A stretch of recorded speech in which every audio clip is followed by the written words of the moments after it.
This conference will now be recorded. Yeah, thank you. Hopefully not 70. I think I muted us, so it's just going to be an hour of silence. Okay, so this mouse is our best bet for extending the slides. So if you just either click it or scroll down, you can get to the next one. Yeah. Or whatever. Slide, so. All right, hello everybody. I'm Ezekiel Brown. I'm a commercial fisherman here in Cordova and currently president of CDFU, the commercial fishing organization here in town. I'm glad you guys invited me to be part of this conversation, or CDFU to be part of this conversation. I think it's really important that we have some, work together moving forward on these kelp projects. I think it's really important that we do so, get these planned out where these kelp farms are going to go, because there's potential for a lot of safety issues and gear loss and conflict.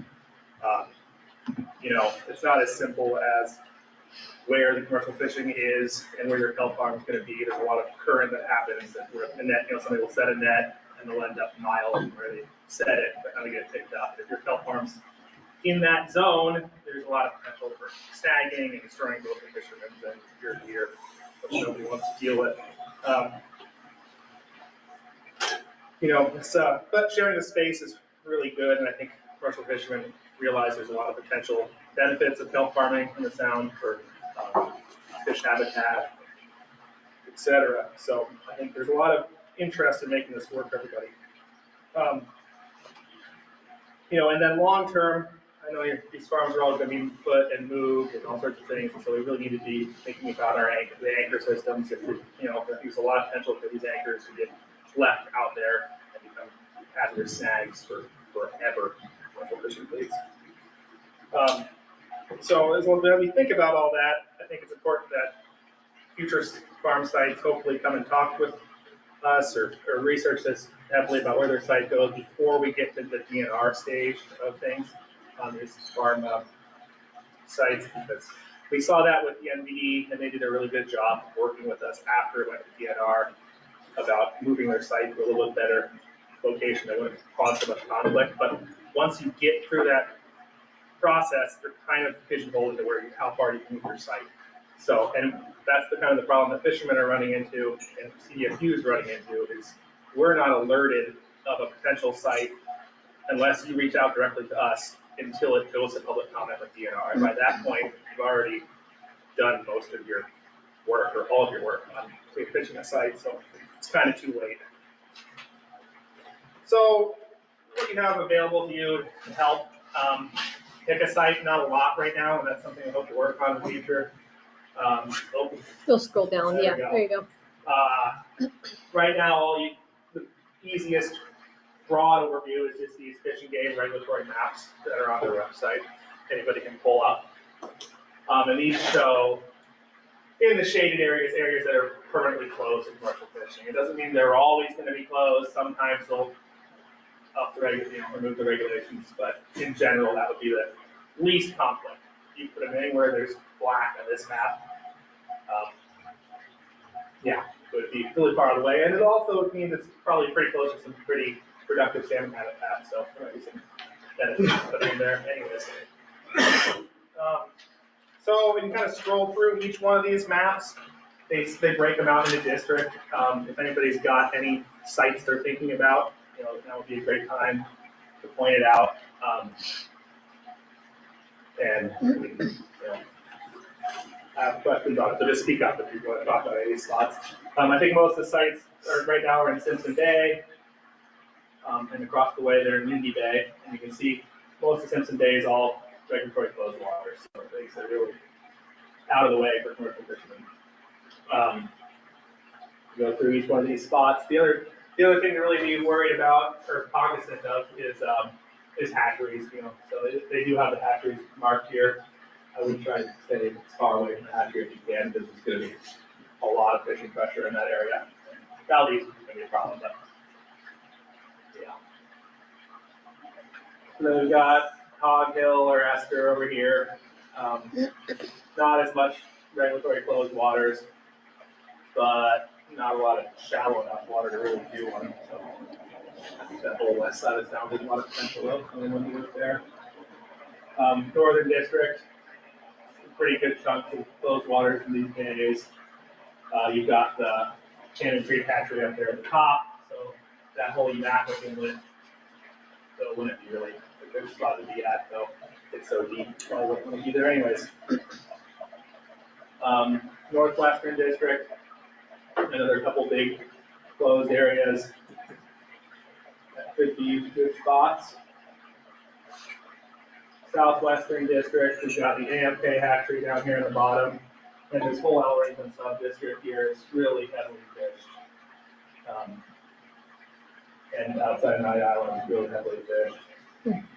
But we've got some good spots. Whale Bay, I keep thinking about that one, super well protected, and if you were trying to beat out of that zoning sound, closed for pretty much everything. And then you've got East Shanty District or Main Bay, and this is another very heavily fished area that you wouldn't really want to be anywhere in, I don't think. There's the Main Bay hatchery right there. And then finally, right in front of town, which we're all pretty aware of. Windy Bay, Green Bay. Yeah. So, does anybody have any questions on any spot in particular? I have a question about the, unfortunately, a lot of those black areas don't match up with areas that grow kelp well. So what should farmers be looking for? Where areas that are within those, commercial fishing use areas, but like nobody actually fishes there, you know? Right. Because with what was super valuable to understand with you guys is that people don't staying on rocky bottoms. Mm-hmm. So it's like, okay, keep an eye out for rocky bottoms, that might be a great way to. Right. I would be hesitant to make any broad statements like Rocky Bottoms, because, but there is a lot of area outside of those black areas that aren't heavily fished. And that's something that we really hope to, moving forward, if we can find some sort of collaborators and assistance with making some sort of map that's on our CDFU's hit list for a long time of like a heat map showing fishing pressure and maybe other user groups pressure throughout the whole Prince William Sound. And that would be like a really useful tool, I feel like, for everybody moving forward when they're starting to think about a plan. They wouldn't have to ask me particularly, or or someone else, what about this spot? They already have that resource available to them. So, yeah, I'm hoping the next year we can figure out how to make that start to happen. And like I said, yeah, there's plenty of spots outside of these black spots that aren't heavily fished, but it's just picking them out. So, I think that's pretty much all I have. Do you, Any other questions?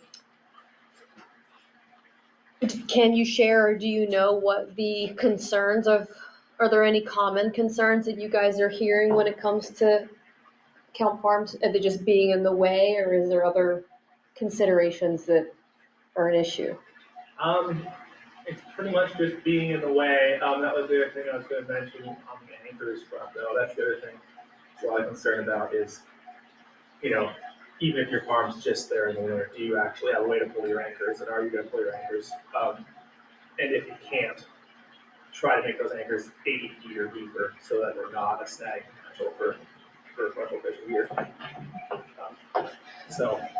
It's mostly just, I don't think there's any concern with, I think you're already regulatory, you can't be so close to a salmon stream, right? Yeah. So that's the other concern that I think everybody has is putting an industry right in front of the salmon stream, but within the same area of the salmon stream. Yeah, right now they're asking like at least 300 feet away. Mm-hmm. I think should be right now. Do any of the hatcheries have any issue with whale depredation upon releasing the net fence, or? Oh yeah, that's a big problem that all the hatcheries have now. And really, that's been brought up in the past. Farms might help in that scenario. I'd love to see some action on that. Maybe. NBE has a board member on his WAC, and we've been pushing for them to start thinking about getting kelp farms like right at their release sites. Cool. We haven't had a lot of traction, but I think they're starting to come around. Angie Bowers at Insight is doing some research now, active research on nutrient uptake of the kelps right next to net fence in the spring. But the combination of, yeah, nutrient uptake from the fish poo and then also just creating refugia post-release. Yeah.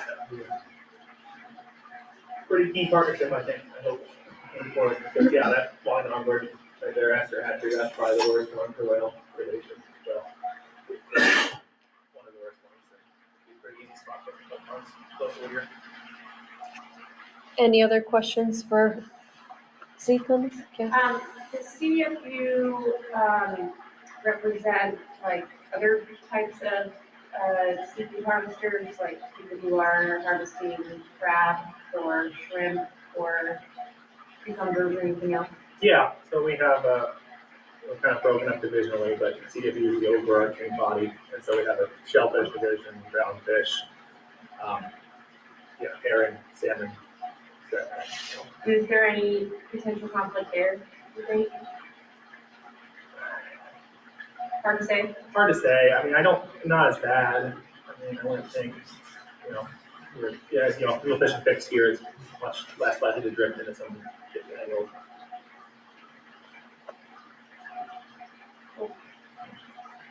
Anyone else? All right, well, thank you, Zeke, for that info. Very helpful. So our Kodiak farmer is MIA currently, but if he joins, we can do his talk. But Lindsay, do you want to get up there? I believe. Actually, quick question for Zeke. I mean, talking to Zeke before you do anything or releasing, how? Well, you can call our office or email executive director. Okay. We've been bouncing the ideas through the board. We don't have a really strong process in place, but we'll. Okay. So basically just call the office. Yeah. And go that route. Okay, cool. And I'm using Lisco.